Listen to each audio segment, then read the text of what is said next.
അഞ്ചാമത് Red Sea international film ഫെസ്റ്റിവലിന് നാളെ ജിദ്ദയിൽ തുടക്കമാകും. ലോകമെമ്പാടുമുള്ള സിനിമകളെയും സിനിമാ പ്രവർത്തകരെയും ഒരൊറ്റ വേദിയിൽ അണിനിരത്തുക എന്ന ലക്ഷ്യമാണ് മേളയിൽ ഉദ്ദേശിക്കുന്നത്. പ്രാദേശിക അന്താരാഷ്ട്ര സിനിമകൾക്ക് വലിയ പ്രോത്സാഹനമാണ് മേള നൽകുക. 10 ദിവസം നീണ്ടു നിൽക്കുന്ന മേളയിൽ ഇന്ത്യൻ സിനിമകളും പ്രദർശിപ്പിക്കും. ജിദ്ദയിലെ ബലദിൽ നാളെ ആരംഭിക്കുന്ന അഞ്ചാമത് റെഡ് സീ ഫിലിം ഫെസ്റ്റിവൽ ഇത്തവണയും ലോക ചലച്ചിത്ര ഭൂപടത്തിൽ സൗദിയുടെ സ്ഥാനം ഉറപ്പിക്കാനാണ് ലക്ഷ്യമിടുന്നത്. യുവ ചലച്ചിത്ര പ്രവർത്തകർക്ക് ഒരു ആഗോള പ്ലാറ്റ്ഫോം ഒരുക്കുന്നതിനൊപ്പം അറബ് മേഖലയിലെ സിനിമയുടെ വളർച്ചയെ ഈ മേള വലിയ തോതിൽ സ്വാധീനിക്കുന്നുണ്ട്. വിവിധ രാജ്യങ്ങളിൽ നിന്നുള്ള ഫീച്ചർ ഫിലിമുകൾ, ഡോക്യുമെന്ററികൾ, ഹ്രസ്വചിത്രങ്ങൾ എന്നിവ ഫെസ്റ്റിവലിൽ പ്രദർശിപ്പിക്കും. അന്താരാഷ്ട്ര തലത്തിൽ ശ്രദ്ധ നേടിയ 2 ചിത്രങ്ങളാണ് ഇന്ത്യയിൽ നിന്ന് ഇത്തവണ മേളയിലെത്തുന്നത്.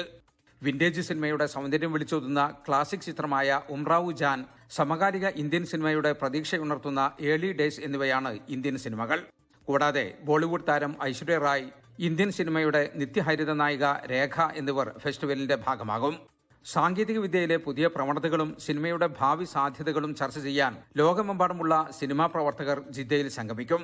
ഫെസ്റ്റിവലിനോടനുബന്ധിച്ച് ചലച്ചിത്ര പദ്ധതികളെ പിന്തുണയ്ക്കുന്നതിനും അന്താരാഷ്ട്ര വിപണിയിലേക്ക് എത്തിക്കുന്നതിനും വേണ്ടി റെഡ് സീ സൂക്ക് ഒരുക്കിയിട്ടുണ്ട്. സിനിമകൾ വാങ്ങാനും വിൽക്കാനും നിർമ്മാണത്തിന് പണം കണ്ടെത്താനും സാധിക്കുന്ന പ്രധാന വിപണിയായി ഈ സൂക്ക് പ്രവർത്തിക്കും.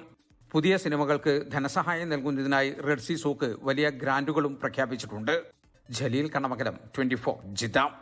ലോകത്തെവിടെയായാലും ഏത് സമയത്തും 24 വാർത്തകളും ഓഗ്മെന്റഡ് റിയാലിറ്റി പാക്കേജുകളും എക്സ്പ്ലെയിനറുകളും വിശദമായി കാണാൻ ഞങ്ങളുടെ യൂട്യൂബ് ചാനൽ നിങ്ങൾക്ക് സബ്സ്ക്രൈബ് ചെയ്യാം.